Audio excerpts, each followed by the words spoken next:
unatakia angalia degree ya miracle yenye seremala tafanya juu ya maisha yako. Tumeisha sema vitu fulani juu ya mti, na niko nataka, sitaki tu tutangaze turuke tunapokea, lakini tukue tumeweka kitu mkichwa.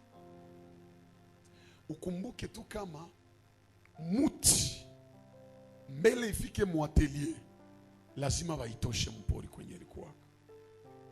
Ile kutoka mpori manake ni kusema Mungu anatutosha muile maesprit za kutimu. Anatutosha muile kuoneana mpori. Unajua mpori ni vigumu ujue nani atatawala. Haiko Mungu njoo aliumbase simba tatawala mpori, ni simba njoo alijempoza katu. Bwana Yesu asifiwe. Niwachekeshe kidogo juu ni kwa si wachekeshe. Unapenda ucheke? Mungu mkuumba mzee, hii ni entre parenthèse. Mungu mkuumba sana, maliza umba ukisoma Mwanzo 1:29 mpaka 31.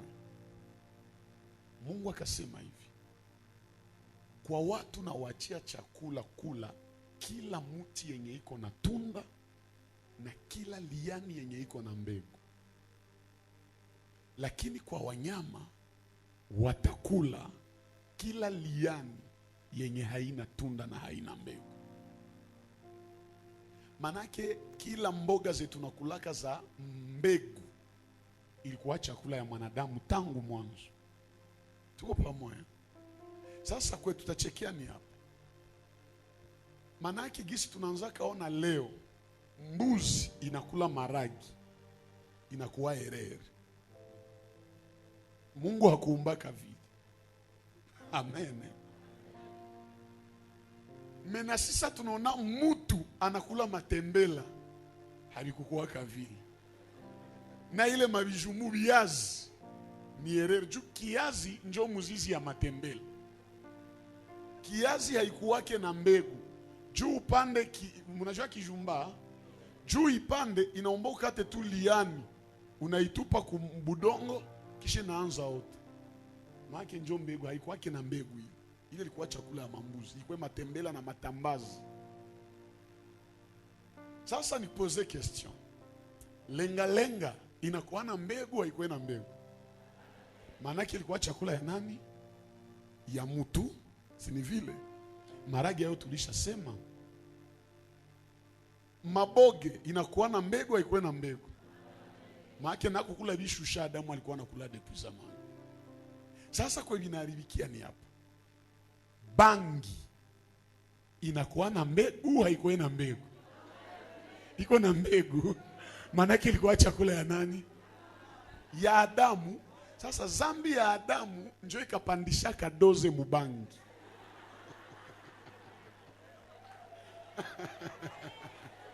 Ni Biblia. Ukisoma Mungu anasema bie, kila liani ya mbegu ni chakula ya mtu. Sasa kama bangi nayo inakuwa na mbegu, maki Adamu alikuwa anaikula na hata haribika. Mesali fa zambi, akipima tu bangi, akili na haribika. Sinikwambia utacheka kidogo. Ambia mwenzako, bwana, Adamu alifahabie kuile moya kutuprive na bangi. Alifahamu mbaya kufanya ile zambi, na alifahabie kutuprive na bangi. Bwana Yesu asifiwe. Unajua kama kosa ya Adamu iliharibisha sisteme za mingi sana. Kosa ya Adamu. Kosa ya Adamu ndio iliachaka simba kikuona naweza kuwa na hamu ya kukuua na kukukula. Simba alikuwa anaona mtu na Adamu yafaa zambi. Simba naendea mwanadamu, anamwambia nifanyizie vyenye unataka. Komedien mwanjo mwenye alichekesha sana akasema kama asijua anasema tutafika mbinguni itakuwa ni raha, manake asiwe utakuwa na kutana na mbuzi. Hata kama tutakuwa nakula ya vile mbinguni, utakuwa nakutana na mbuzi. Naambia mbuzi kuya hapa, sasa hiyo peke nakwambia unapenda nikuye nyama choma, nyama ya kukauka, au nyama ya sosi, au napenda ikuya Vraiment tusiratake mbingu. Kutakuwa ya mingi vya utamu sana. Mbele tufike mbinguni hapa kudunia. tuishi saison yetu. Narudilia mbele tufike mbinguni. Kudunia tuishi saison yetu. Nakwambia kwenda mbinguni na hauyakula kura ya dunia ni erreur. Kwenda mbinguni na Mungu ayatimiza lenye alikuahidi hapa kudunia haki ni erreur. Ambia jirani usikue haraka kukufa. Mwambie utakufa na hauyaona vile Mungu ananibadilishia maisha, na mimi siyaona vile Mungu anakupatia ushuhuda. Mbinguni tukipata wakati ya kuongea kwa watasikia complex. Tukipata wakati ya kuambiana vile tuliishi kudunia, kwa watasikiana kaboga. Unakutana na Petro anakuambia, "Wewe unajua kutembea yule ya bahari we." Ni bora ya nguvu ile. Kisha unamwambia, "Wewe ulitembea yule ya bahari. Wewe unajua kutembea mu avion." Kisha anasema, "Nini avion?" Hajua avion ndio nini. Juu ile wakati haikukuwaka. Ndio atasema, "Nielezee bien ça. Kupanda mu ndege, avion ndio ndege." Hizi ndege mtu anaweza panda moja tunaona hapana zile. Ma avion tu avion mana. Atakuwa anaanvia kuambia Mungu, rudisha dunia nyuma na mimi nirudishe kudunia nipande mwile avion tu nione. Ba Musa batakuintimide, "Wewe unajua fimbo kupasula bahari we." Naona mwambie, "Unajua kutembea mumai na bato ya mzuri." Hapana mtumbu, bato. Sasa vile Goma tuko na Emmanuel 4. Unajua kutembea mu Emmanuel 4. Kila mtu ifana kuwa na Kenya na ambia mwingine. Sasa wakati yenye unaharakishwa kwenda mbinguni na uyaishi raha ya kudunia, vraiment ni erreur sana. Mungu atupatie vyote hapa. Tutoke kudunia na tuisha konsome vyote. Mpaka tuseme saa Yesu kumsalaba yote meko manaendaka mbinguni na yote ingali na jaa. Mariage hauyafanya, kuzala hauyazala, kuishi mzuri hauyaishi, so nakufa. Mbinguni hakuna vajene mingi. Mbinguni ni wazee. Kisha ukufe jeune. Bataanza kutumatuma. Mbinguni huko vajene wawili tu, mnajua ile. Mbinguni kuna kuwa vajene wawili. Jene wa kwanza ni agneau, wa pili ni veau. Wa kwanza ni mwana kondoo, wa pili ni mwana ngombe. Juu veau ni kitoto, ni jeune wa ngombe. Na agneau ni mtoto wa kondoo. Njoo ba jeune tu bawili benye biko mbinguni mu Apocalypse. Bengine wote ni wazee. Kisha mie niende muiaje yangu niende mbinguni. Tuishi miaka sasa Abrahamu. Biblia inasema Abrahamu alikufa ameshiba mali sana na akashiba miaka sana. Mpaka mzee alikufa na 175 ans. 175 ans ya heshima. Yenye batoto yake njo balimuzika. Lakini leo ishakuwa kinyume. Leo ni wazazi njo bananzazika batoto. Niko naongea na mzazi mwenye iko hapa, hautazika mtoto wako. Ni mtoto wako njo atakuzikana, ushazeeka sana. Acha niongee kwa dakika chache, tubarikiwe. Muti katika kibanda cha. Sasa nifungule parenthese. Muti ikishaingia muatelier, banatumia kamba. Tulisema jana kamba njo metre. Njo vile tulisema. Metre ni juu ya kuweka vipimo. Usikuwake intimide na maneno ya mtu aseme anakujua. Hakuna mwanadamu atakuelewaka. Surtout kama uko mikono ya Yesu. Hakuna mtu anaweza weka point ku maisha yako. Juu hana metre ya kupima maisha yako. Maneno ya wanadamu ni ya kutuvunja moyo, lakini haiwezi vaa mwili ku maisha yetu, sababu anaye vipimo ya maisha yetu ni Kristo peke yake. Salimia jirani mwambie, basi kwambie tena uko maskini. Mwambie habana metre ya kujua kama uko vile. Yesu ndio mwenye iko napima vipimo yako. Ndio maana mwalikuandalia mauti, mwambie metre ya Bwana ingali na nipima. Hatutakufa. Mtu mwanipe amena niongee bien kitu. Note bien. Muti sena ingiaka muatelier. Mbele ifike banakuwa baliuia inji. Mwana iuaka ni menuisier yepeki. Chusaba na kata muti maake banaiua. Sijue kama mtu ananielewa. Saa inaingia mwatelier batu banasabu historia yake. Siku itatokaka ni ile muti, lakini nakuya na identite ya mupi. Kemi napenda muti inapotezaka mayani mpori, inapoteza matawi, inapoteza meme ngozi na mazizi, lakini siku itatoka mwatelier, inakuya na penture ya mupya, inakuya na umbo ya mupya. Kuna mtu alikuja hapa, mtu kawaida, mtu ovyo ovyo, lakini Bwana atakutosha mwi 21 jours na identite ya mupya. Bwana asifiwe. Sasa anatumikisha haiko tu maître, lakini anatumikisha na crayon, kalamu ya mate. Na tukasema jana kalamu ya mate ni kwa ajili ya kufuta yaliyoandikwa mbaya ili waandike mambo mapya. Mimi nainua tena mkono akume juu. Niko nasema hivi. Sijue nani aliandikaka vya mubaya kwa maisha yako. Sijue nani alisemaka vya mubaya kwa maisha yako. Kuko benye biko hapa na habayazaliwa, shetani kaona kama batakuwaka batu bazima. Bakaanza balani kutokea uko na batate. Bale batate kama balisha kufa, mina bazika na byabo byote bya mubabe balisemaka. Na niko naenda detere, minenda fufula, minenda make kutosha mukaburi. Mwenye alikufaka na byako, na munyanganya kwanza byako byote bya maana, alafu na murudisha mwile kaburi yake na mina tia beton. Histoire yako na yeye haitakuwaka tena. Unanipa amena, mina tangaza. Imeandikwa hakuna uhusiano kati ya wafu na walio hai. Kila mwenye alikufaka na jina yako, mina kata ile barriere, mina ikata yenye naachaka anakuwa nataka kushambulia maisha yako. Kila mwenye alikufaka kasema wewe hautazalaka, mina munyanganya ile neno, mina sema utazala kwa jina la Yesu. Kila mwenye mbele akufe, akuwe tate, akuwe sijue nani, akasema seme wewe hautaendeleaka, niko navuta ile neno yake yote na mina tangaza utaendelea. Piga jirani mkono, mwambie tutaendelea. Mwambie bien, batake basitake. Mwambie jirani, uko na nyota kubwa sana.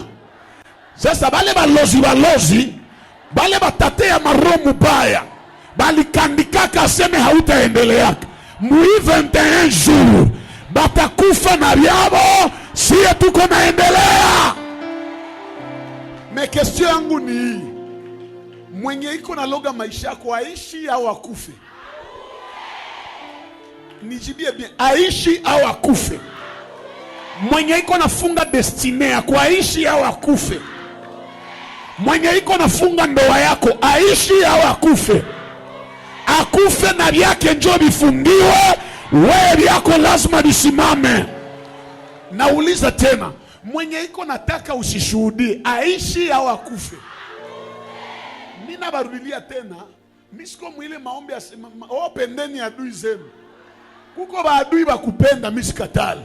Adui mumoya wa kupenda ni mwenye iko nafanya kitu kibaya kwangu juu kinifikishe mapenzi ya Mungu.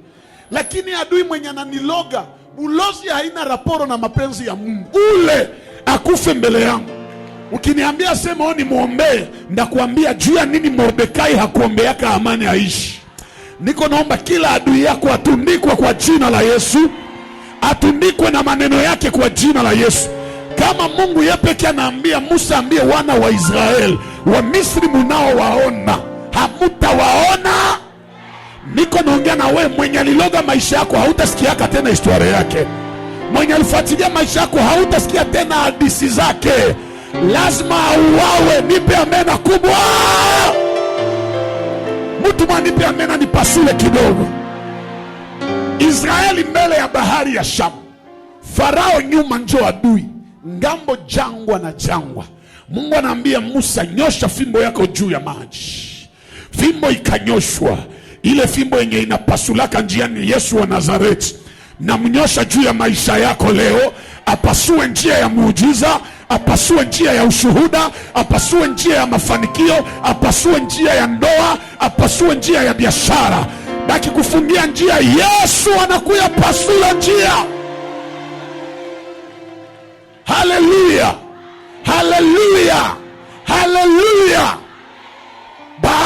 ikafunguka, wana wa Israeli wakaanza vuka. Hii ni ufunuo, uiandike. Ni ya mpya, si yaisemaka. Mimi naisema leo. Sasa watoto ya Israeli biko navuka mai ya bahari ya Shamu, inasikia hapa ni watoto ya Israeli, ikawaacha wavuke. Lakini sa mai ilisikia hapa haiko tena watoto ya Israeli, hapa ni adui ya wana wa Israeli. Mai ikawameza wote, na Farao na magari na basoda yake bote bakazama. Munajua juu ya nini? Juu ya nini mai iliacha watoto ya Israeli lakini kameza Farao? Munakumbuka mtoto mai ya Misri ilimezaka watoto ya Israeli sana. Sasa mai nayo kumbe ilikuwa na besoin Mungu changer regime alimentaire yake. Hamunisikia? Mai nayo ilikuwa na besoin Mungu changer regime alimentaire yake. Hapa mai naelewa, hapa bandugu yetu mamai zingine za Misri zilimezaka wa Israeli sana. Leo hatuna besoin ya kubameza, tubaache bavuke. Saa yenye Farao alikanyanga tu mumai, mai zikambiana, hii ni harufu ya mpya, hapa hatu ya kulaka. Japo bila sema apandacho mtu atafanya nini? Maana kama huyu aliuaka watoto mingi sana mumai, na si leo tunamuua na watu yake yote. Leo Mungu iko na kupasulia njia kwenye wote pita, itageuka tena jaribu ya adui yako. Bwana asifiwe. Sasa seremala, mimi naanza fundisha sasa. Hatumie tu crayon, anatumikisha pia randa. Sema na mie randa. Randa mukimombo njo wanasema kuto, manake kisu. Kisu kupita kumuti haiko juu ya kupamba tu muti kwanza, lakini ni juu ya kutesa muti na kuilumiza. Unisikie bien juu sama wenjo ninataongea nawe sahi. Mwizi dakika fulani zinabaki. Ndani ya Yesu haiko tu raha. Ni kweli raha iko ndani ya Yesu. Lakini ndani ya Yesu usichunge tu kuishi raha siku zote. Itafika wakati ingine kisu itapita kwa maisha yako. Kama unafika muatelier, kisu ya menizia anatumikishaka njo rabo. Ile rabo sasa iko naipitisha kumuti yenye isha kwa sawa vile mbao, inakuwa kiko na nyangula minofu ya muti. Manake habakumenyaka tu muti, lakini tena kisu inakia sasa ianze tosha na mwili ya muti. Hii njoo inafikaka huko Mungu, lakini magumu inakuwa mingi sana. Unaombaka sana, lakini mateso inapita kiasi. Unajiuliza, juu ya nini mimi naziomba Mungu mpaka niteseke kui nivo? Unawaza Mungu iko na roho mbaya, kumbe Mungu hana roho mbaya. Lakini mateso yenye mtu anapitia ndani ya Mungu ni juu ya kumtengenezea ushuhuda ya kesho. Ndani ya Yesu haiko tu raha. Ngwani sema hii terme, kwa shetani ni rose croix. Sema rose croix. Ile ni ya shetani. Lakini kwa Mungu haiko rose croix. Kwa Mungu ni croix rose. Rose ni kitu kia kupendewa. Croix ni kitu kia kuchukia. Sasa kwa shetani na kuonesha kwanza ni vitakufurahisha. Unavuma kisha mwisho unaishia kumsalaba na kufa. Lakini kwa Yesu yeye ni kinyume. Kwa Yesu hayo ni croix rose, maana unaanza na magumu, unaanza na mateso, lakini mwisho ya ile mateso ni ushuhuda. Leo ndasoma sana watu kama tie Biblia, mimi naanza fundisha. Warumi 8:18 na 19. Mtu mmoja achukue microphone atusomee. Romains, au niiseme basi mbio mbio juu tusikule wakati. Romains chapitre 8 verset 18 à 19. Inasema hivi. Inasema hivi, mimi naisoma basi. j'estime que, si wote tunasikia Fransai au niseme mkiswahili, nahisi kwamba mateso ya wakati huu hayatalinganisha kamwe na utukufu utakaofunuliwa kwetu. Njoo neno ya Mungu hili. Mateso ya sai kumwenye iko ndani ya Yesu, mateso ya sai haiwezi linganishwa na utukufu yenye Mungu atafunua kwa maisha yake ya kesho. Manake mbele utukufu ya Mungu jifunue kwa maisha yako, lazima ukubali kupitia mateso yenye Mungu anakuletea yeye peke. Kuko mateso ingine hata uombe yae haitamalizikaka. Mateso yenye namalizikaka ni yenye shetani alikuletea kwa maombi, ni yenye wewe peke ulijiletea. Juu kuko aina tatu au source tatu ya mateso. Chanzo ya kwanza ya mateso ni mtu yeye peke. Kuko mwenye anatesekaka juu ya yenye alifanyaka. Ulilifanyaka ikuwe mconscience au mwenconscience, unateseka tu juu ulilifanya. Ni mfano, hii ni mfano kwa wadada.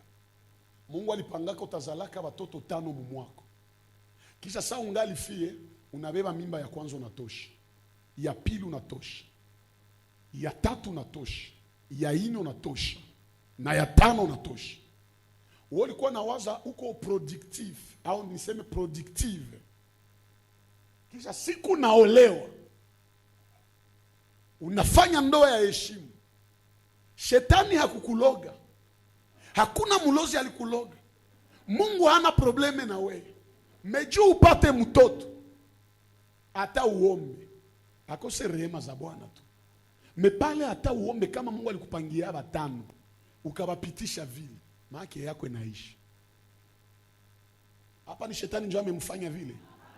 Ni mulozi. Njoo maana uko vingine usikuwa na kemea, baba jua nisiendelee hivi. Ni mapepo uko wengine kwa naangalia. Eski hakuna kibaki nifanyaka kina ni reklame leo. Unaona saa ya hivi, mimi najiatandraka tu saa ya mafundisho semence haiko waki. Na amena hazikuwe mingi. Meomwe ni bisema. Mungu anaweza kuletea watu, lakini haiko Mungu njoo atakuchungia watu karibu yako. Narudilia. Mungu amenikutanisha na mzee Benjamin na papa Samuel na watumishi ya Mungu. Mungu aishafanya pare yake, tunakutanana na mzee. Tukishabanana hivi, haiko Mungu njoo atatubakilisha hivi. Ni tabia yangu na yake njoo itaacha tunaendelea ishi pamoja. Maana Mungu anaweza kufungulia mlango na unaingia, lakini juu ubakie. Inadependre sasa na vyenye wote utakuwa nafanya. Mungu anaweza kuletea mtu wa maana sana, lakini tabia yako mbele yake njoo itaacha naendelea kuwa wa maana kwako, hawana kuona mwiba ya maisha yake. Hauyaonako na regrete jua ni ulijuanaka na mtu. Haki omwe usikutanana nake na mtu pali ya kukutanana naye kisha uregrete jua ni ulikutana naka naye. Mungu anaweza kuandalia utawinaka kupitia $100. Maki ifo uanze ka uchuruzi kadogo juu upandaki. Kisha wewe unakuwa sema mimi ni kichwa, siko mkia. Unapata saa unakula, unapata saa unakula, unakuwa unapata saa unakula, sema ndaanzaka business mpaka siku mimi napata montant kubwa. Kumbe wakati uko na chunga ya yulu, Mungu yeye apenda uanzie chini upande pole pole. Kisha Tanzania saa Yeremia, mpaka lini kilonda changu kitaendelea kuhulumiza? Juu ya nini akipendi kauka? Mungu na anakuambia kilonda kingekaukaka ni juu wewe peke njoo unajitesaka.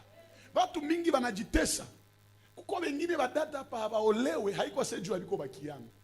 Mejua na kuwaka na exigence za makriteri za kuexagere. Mulikuwa hamjui. Wanapenda Mungu akuletee milionere. Milionere si atakusabote na mamilioni zake. Si uanze na mtu chini mpande naye pamoja pole pole. Unakuwaka wa mafaa kwa mtu kama mulianzia naye chini, kisha munapanda pole pole pole pole. Siku mtafika kule yulu, hata nawezi kia kugeuka siku moja. Atakuwa nakumbuka zamiri na mwambia, lakini huyu tumetoka naye mbali. Esko ulikuwa ujue kama wanakuyaka na huko mgloire ni ba profiteur? Unajua jua ni ba mingi benye ni ba celibatere na biko na makuta mingi ya bao wake mbio. Bana kuwa na boga. Sema ni juu ya makuta mehanipendi mimi. Ambia jirani, penda mtu na angali chini. Usipende uprofite mtu same panda. Penda yeye na angali chini. Na wale wanaobakia na wewe wakati wa muda na vipindi vizito ni wale wanastahili kula baraka zako siku Mungu atakuinua. Ba mingi leo banashindwa maisha ni juu ya makosa yao bopeki. Kuko mwenye Mungu alikutanisha naye lakini kinywa yako. Wanapenda ukiona yote useme. Andika jambo hili. Mungu aliumba mtu na masikio mbili. Akamuumba mtu na macho mbili. Akamuumba mtu na pua yenye iko na tundu mbili. Lakini kinywa moja. Manake unaweza sikia mingi. Unaweza ona mingi. Unaweza santire mingi. Lakini kinywa yako isiseme seme.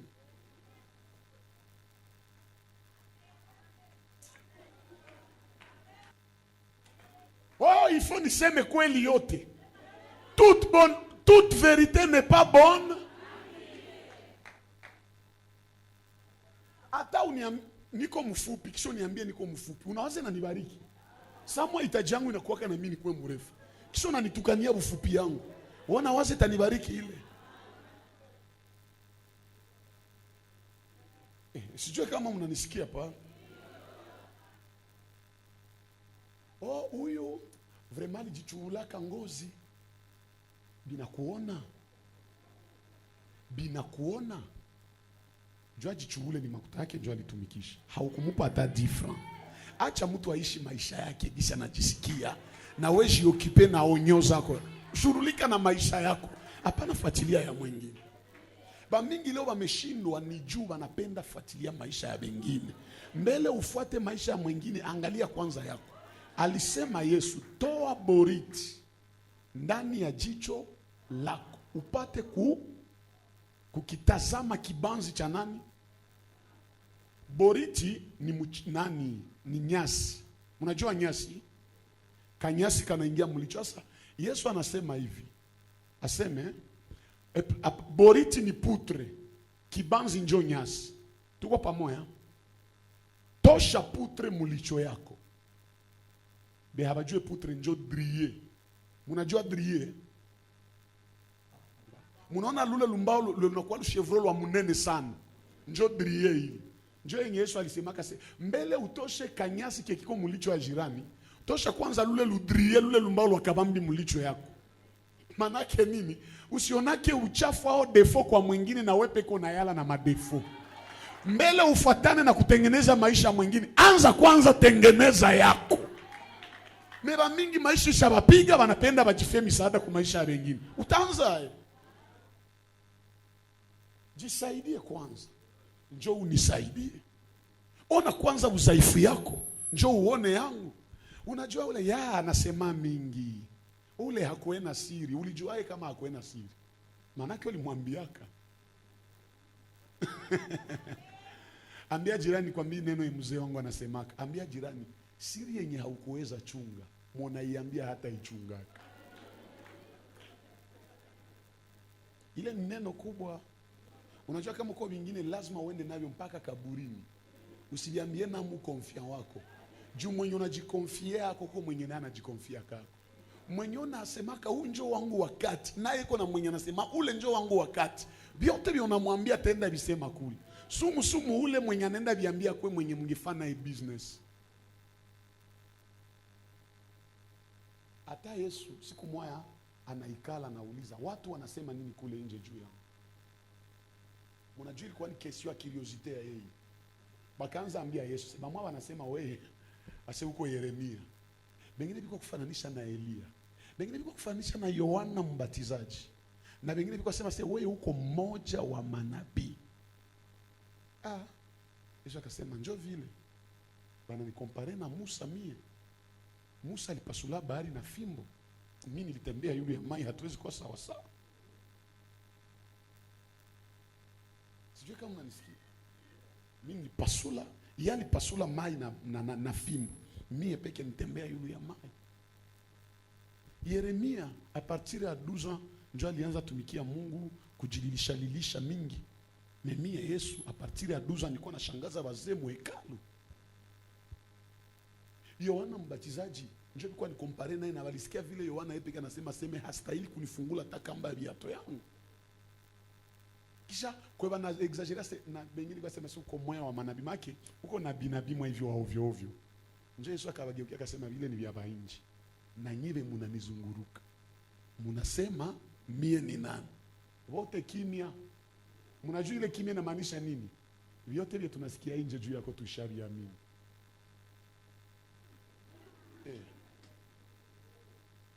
Narudilia. Ile kimya ibalikamataka ni kusema bie baishatwambia nje juu yako ndio vile tulishaitika. Usiitikake maneno yanakwambia juu ya mtu.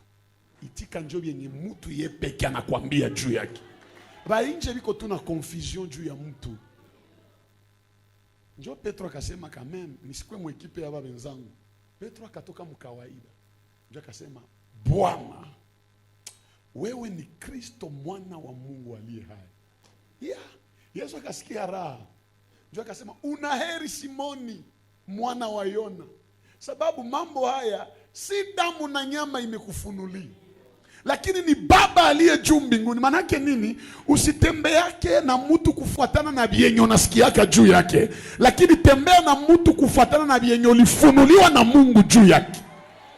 Anaweza kuwa hana kitu, ile ni realite na watu wanajua hana kitu, lakini uona banana neju unajua muufunuo kesho yake atapata utajiri ya ajabu sana. Kwa hii nashikana naye ili kesho anifalie. Njoo Yesu na akamwambia Petro, Yesu umenirevele identite yangu ya kweli.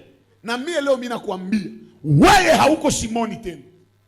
Tangu leo unaitiwa Petro au jiwe, na juu ya mwamba hii nitalijenga kanisa langu. Petro mbele aitiwe Petro alikuwa anaitiwa Simoni. Ukisoma Yohana 1:49 kushuka, siku yenye Yesu anakutanana na Petro akamwambia hivi, wewe ni Simoni lakini utakuwa Petro. Munisikie bien. Wewe ni Simoni lakini utakuwa Petro. Manake sai ungali Simoni. Maana ya Simoni ni litete. Litete ni ile yenye nakuwa agite pembeni ya maji. Mpepe kikia na ibeba beba. Maana Petro alikuwa na tabia ya kutotulia. Yesu akamwambia siku nakutana naye, wewe ni Petro, maana wewe uko agite. Lakini siku mwanda kufanya lijiwe, juu lijiwe hata mpepe yo ipite haiwezi enda. Siku yenye Petro anaambia Yesu identite yake, Yesu akaelewa hapa huyu garçon anakomala sasa, haiko tena litete. Juu litete inasikia kama mpepeo na naamini vitu yote hili. Usikuwe mtu wa kuamini kila vyenye unasikia. Bingine vile unasikia ni mpepeo, japo mpepeo ni ya kupita tu na inaenda, lakini kuwa mtu mwenye iko imara. Bwana Yesu asifiwe. Wewe ni Petro na juu ya mwamba huu nitalijenga kanisa. Na Yesu akuishia pale akasema kamata funguo. Nakupa funguo za ufalme. Chochote utakifungua duniani, mbinguni kitafunguliwa. Na chochote utakifunga duniani, mbinguni kitafungwa. Niko nakuya sema kama mtumishi wa Mungu. Najiunga na upako ya wazee wenzangu hapa. Kila neno mbaya walisemaka, hata mbingu ilikuwa ishabiakte, mimi nakia idesactive. Yesu akusema chochote utakisema mbinguni duniani kitatimilika. Nipe amena nifungule kidogo. Mzee Joshua, mtoto ya wanafunzi ya Yesu, sasa naambia Yesu tufunze kuomba, akawaambia muombe mapenzi yako yafanyike duniani kama, manake vyenye viko mbinguni njoo vifanyike kudunia. Pale ni mtoto ya wanafunzi, bangali watoto kiroho. Saba na komala Petro anaambiliwa, hamutaomba tena mapenzi ya Mungu ifanyike duniani kama mbinguni, lakini kienye wewe utadeside kudunia, mbinguni tatembea naki. Niko naongea na mtu mmoja, hatutachunga tena mbingu itembe. Tunadeside hapa na mbingu inatusindikiza. patia jirani high five, umwambie bingine usichunge tena Mungu, lakini wewe peke sukuma Mungu alifanye. Kuko ingine mateso ikufikia hapana, sema baba nitendee, baba mpaka wakati gani? Acha nikude kurashe, siku tachunga wakati ya Mungu tachokaka na utazeka. Ndio maana nisema sema saison. Mungu ametupatia message sema saison. Hatutachunga tena wakati ya Mungu. Watu watasema niko kimwili, siko kimwili, niko kiroho. Mimi sitachunga tena wakati ya Mungu.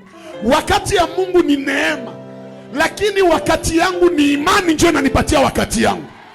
Kila beba nachunga neema, mtu mwanipe amena nifungule kitu di. Neema ya Mungu ni Mungu ndio mwenye anakuya kwetu. Lakini imani ni sie ndio tunaenda kwa Mungu. Or sitaki nichunge Mungu anikuie. Nikichunga Mungu anikuie kubetsaida, ndafanya 38 ans na siponaki. Lakini nikijibeba mi peke, ndapona bila tatizo. Mtu mwanipe amena niongee. Munakumbuka wakati Yesu iko nenda kwa Yairo, alienda ponesha fie wa Yairo. Juu Yairo alikuya kumuomba, manake neema ilitaka enda mnyumba ya Yairo. Meu mwanamke wa kuvuya damu, yeye hakuchunga Yesu akuye kwake, juu alijua bienye niko navyo haliwezi ruhusu Yesu akuye kwangu. Sitachunga Yesu akuye kwangu mi peke, mi nafuata Yesu. Kuko vitu vingine sichunge Yesu akukutane, wewe peke mkutane, wewe peke piga hodi. Mimi niko penda Yairo alikialomba uponyaji, lakini mwanamke mwenye hakuchunga Yesu yeye ndio akabeba uponyaji na binti wa Yairo akakufa. Niko naongea na mtu mmoja, kama wengine batachunga wakati ya Mungu, wewe active wakati ya Mungu mu maisha yako. Mungu yeye peke ujibebe kwake. Tukichunga wakati ya Mungu, Baba unipe Bwana wa mapenzi yako. Kasa neni Bwana wa mapenzi ya Mungu. Kilema neni wa mapenzi ya Mungu. Usiexagere mu critère, lakini ukuwe na portrait na profili ya mwenye unapendaka. Napendaka. Mimi napendaka. Yote mwenye unapendaka, amesema Yesu, chochote mtakiomba kwa jina langu Baba atawapa. Ambia jirani usiko na chunga tena, Mungu nitendee. Wewe peke njoo chokoza Mungu atende. Mkiona bien, saa yenye ule mwanamke anagusa Yesu, Yesu akasema, nani amenigusa? Ba Petro ba yuwase. Aba watu yote biko na kusonga. Unauliza nani na kugusa? Petro, sikia mzuri. Kuko tofauti ya kusonga na kugusa. Kusonga ni kuprese. Mwenye iko na prese na mwenye anagusa habiko sawa. Mwenye aligusa anagusaka na precision. Lakini mwenye iko na prese anakuwa kiko nagusa na tâtonnement. Sasa ule mwanamke yeye akasema, hakusema kandagusa kichwa ya Yesu. Hakusema ndagusa mabega ya Yesu. Hakusema ndakuya mbele ya Yesu anione. Akasema nikikuya nyuma yake na niguse pindo ya vazi yake nitapona. Eske mnajua kama huyu mwanamke njoo yeye peke mwenye alionyesha kama kumbe Yesu haiko tu maisha yake njoo nafahamu miujiza, tangu yake inaweza fanya miujiza. Njoo tu muujiza mwa yenye nguo ya Yesu ilifanya. Wakati ya hilo iko na chunga Yesu afike mwake, mwanamke anaona nguo ya Yesu anavala inaweza nifanyizia muujiza. Na akakuya. Biblia inasema mu Levitique 15 asema mwanamke saba, asema mwanamke tu akikuwa mkawaida yake. Mungu ashukuriwe juu Yesu alikiamaliza sheria. Badada yangu, kama uko mkawaida sahi, manake wakati ya zamani haungeingia huko. Ukiingia na tuficha, ukoma yote kenge kukamata. Yesu akakiamaliza bibi. Ule mwanamke akasema, mimi nachafuka. Biblia inasema akigusa kitu kinachafuka. Akigusa mtu anachafuka. Kiti ataikalia inachafuka. Nyumba yenye atakuwa mo inachafuka. Maana huyu mwanamke alikuwa obligé sikale na bandugu yake. Kama alikuwa na bwana muache, mpaka Biblia inamuita mwanamke aituambie jina yake.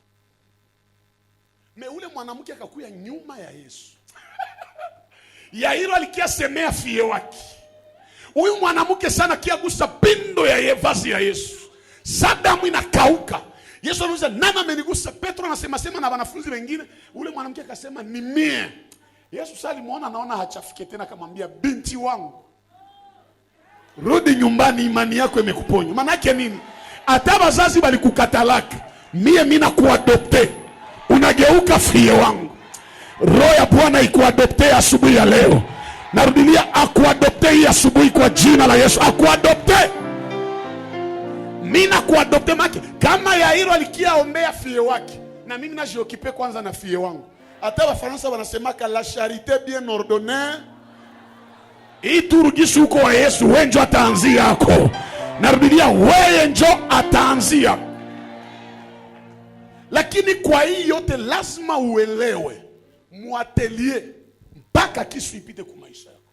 Kisu haiko jua kuchekesha. Kisu haita kufurahisha.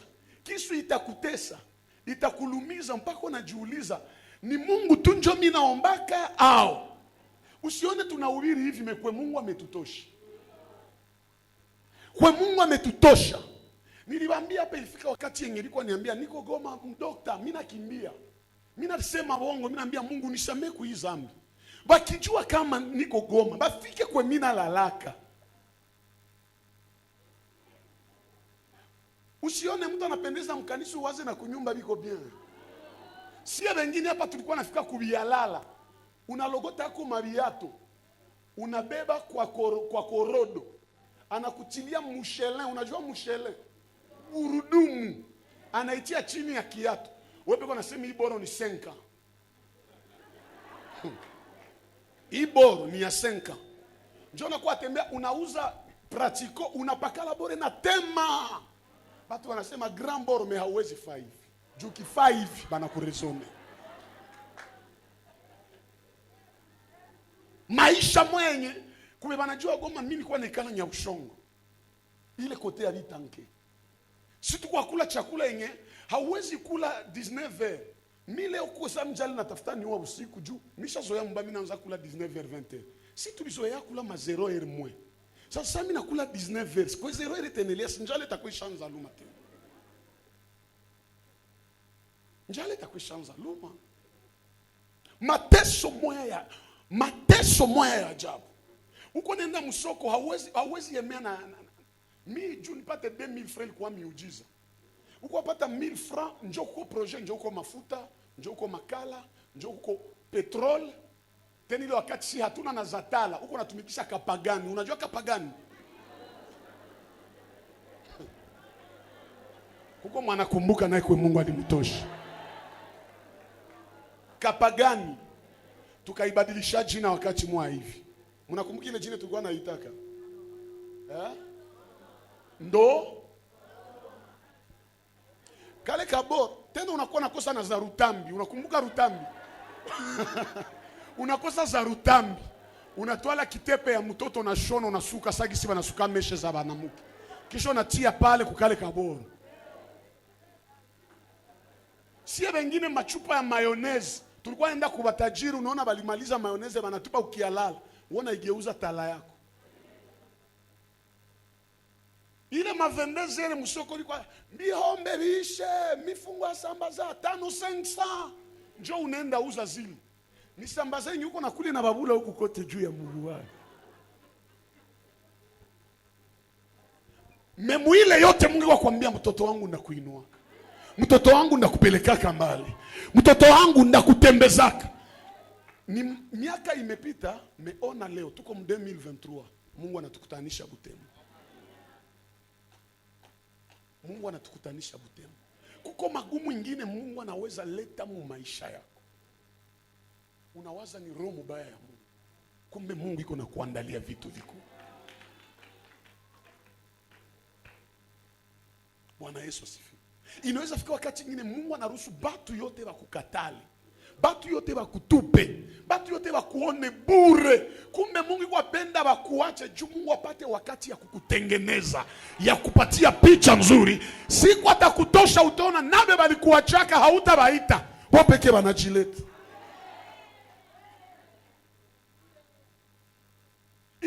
ikafika wakati yenye niko najiuliza, Mungu aliniitaka au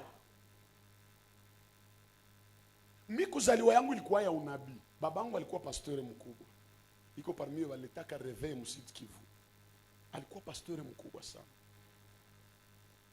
Wakati yenye tunazaliwa tunakomala, Mungu alianza nitumikisha na niko katoto kadogo sana. Ujiulize, ya 3 ans nilikuwa kanishakuwa mtu wa kuongoza wenzangu watoto mkorale na kuwahubiri. Nilikomala muhivi sana. Kisha sasa ikafika wakati yenye wazazi wanatuacha. Wazazi walituacha mu 2002. Hawakukufa. Unaona, omwe ujue uko yatima na wazazi yako hawakuwake tena. Umeuishi yatima na wazazi biko. Mu 2002 niko mu 6e primaire, mina décroché certificat ju mu 2002 ndio nipata certificat na nikaanza secondaire. Na ile wakati ndio mina batiziwa mu 2002. À l'époque nilikuwa niko na 12 ans. Ujiulize, mtoto wa 12 ans mpaka juu ya magumu nikakosa nifanye nini? Mie huyu ni ushuhuda kubwa. Naingia kwa masomo, nilikuwa na akili sana kwa masomo. Hayo haiko ya kudanganya. Hata mkuhubiri unasikia kameme huyu zaidi ya upako alikuwa na akili. Haiko bongo. Juko mwingine ni upako nje na mpitishaka. Meko mwingine unaka kameme hapa odela ya upako anaonekana iko na akili. Sasa nikasoma msegonderi, mimi naanza premiere CO. Niko watoka wa kwanza. Inafika mwezi ya 4 si alipata difa. Bana nifukuza. Kuna kosea tuseme mwezi moja. Juu ile mwezi ya 5 ndio inakuwa ya mwisho, kisha ya kwanza ya 5 inakuwa ni maexamen.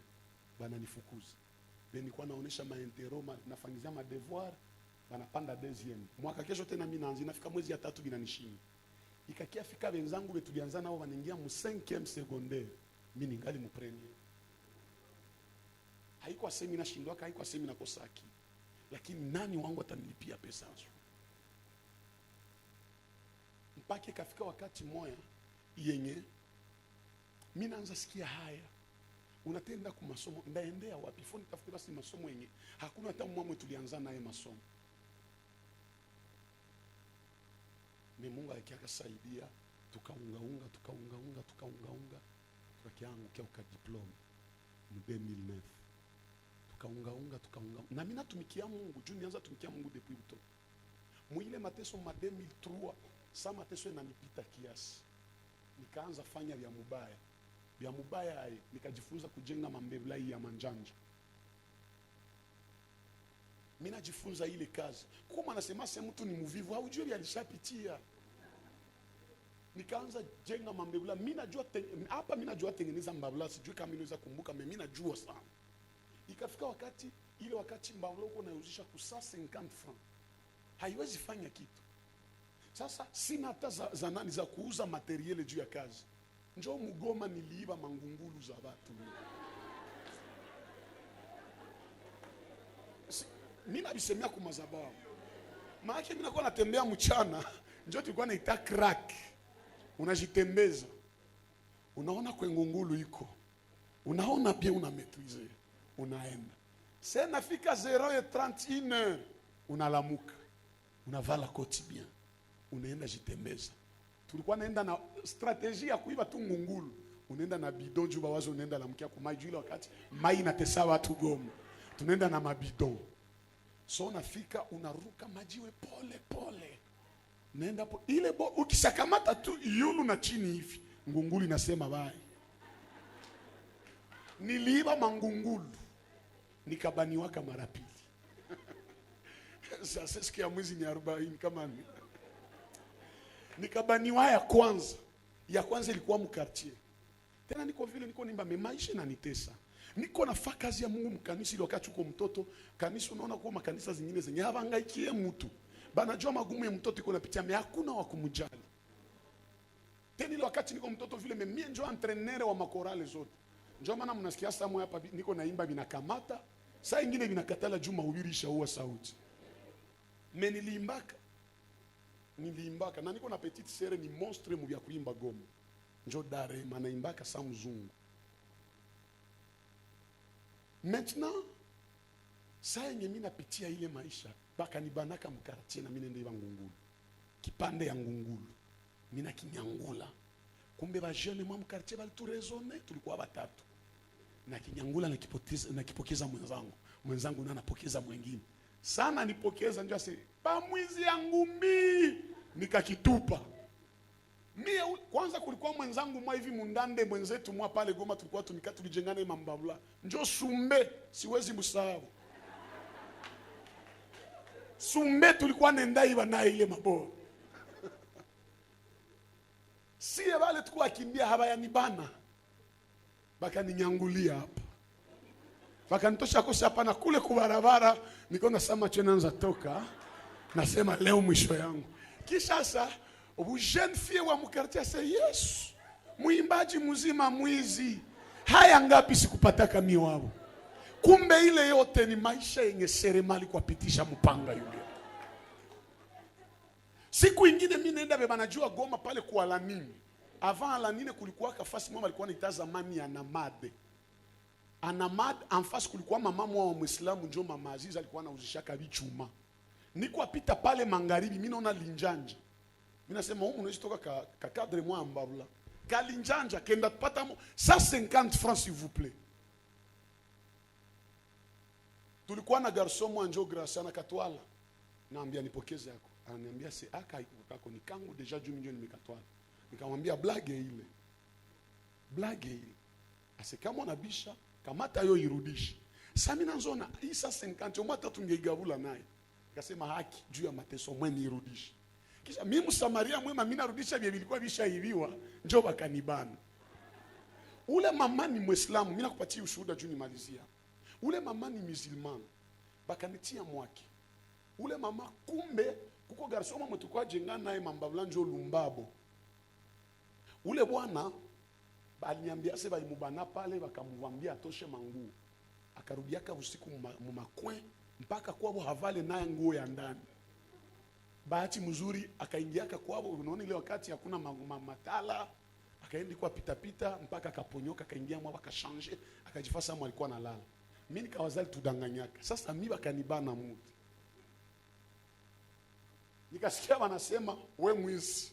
Nikasema nilikuwa nairudisha, setoka pale, ulikuwa nairudisha, uliitwala sangapi? Tosha manguo.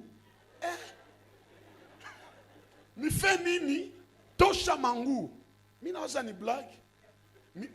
Machozi kuko sio unatafuta machozi inakosekana. Nikatosha ya yule nikawaza ni black, ase tosha na ya ndani. Pale uko bufie. Pale ndio shakuwa mwili unaweza sikilia haya.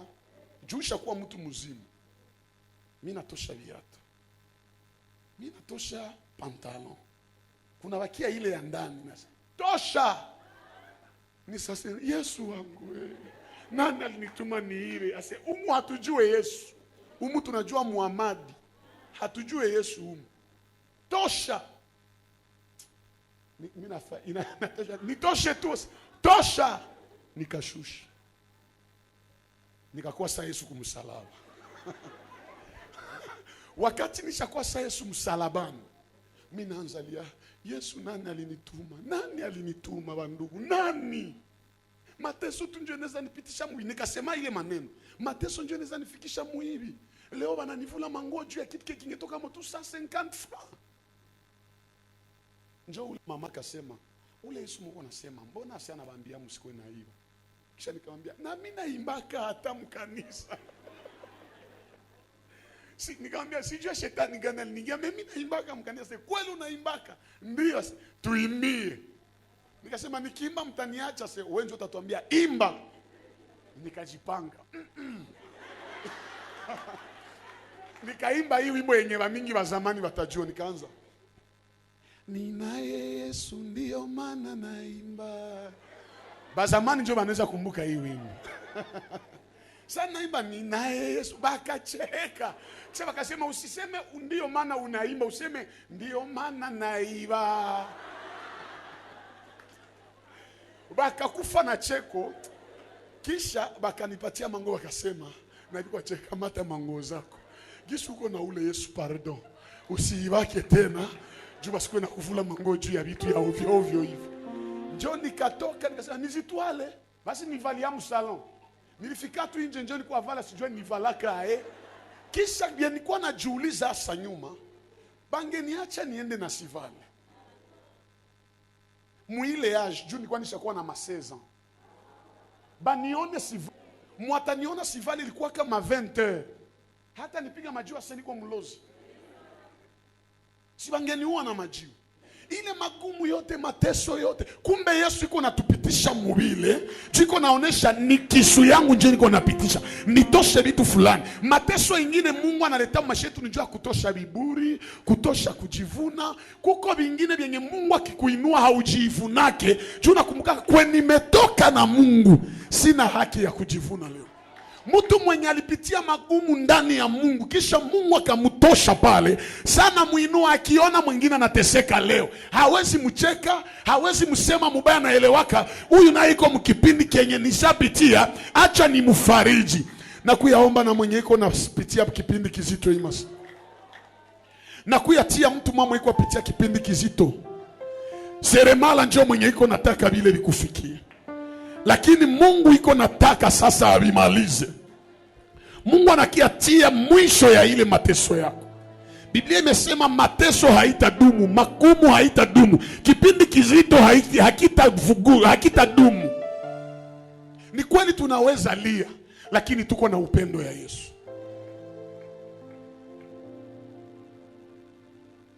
Sikumtafuta, ni yeye